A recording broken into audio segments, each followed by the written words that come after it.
ଆଜି ସକାଳଟା କିଛି ଧୀରେ ଆରମ୍ଭ କରିବାକୁ ମନ ହେଲା।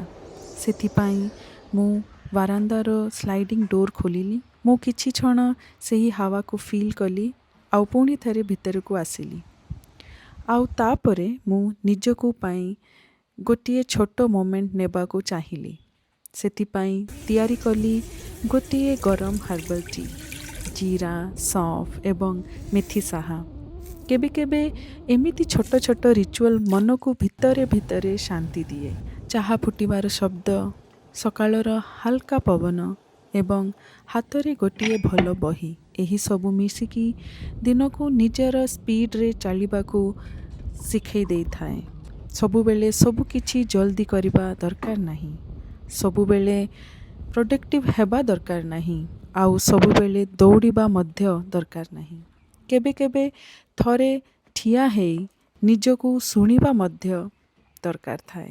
ଆଜିର ଏଇ ସକାଳଟା ସେମିତି ଥିଲା, ଧୀରେ, ଶାନ୍ତ ଏବଂ ନିଜର ସାଥେ କିଛି ସମୟ।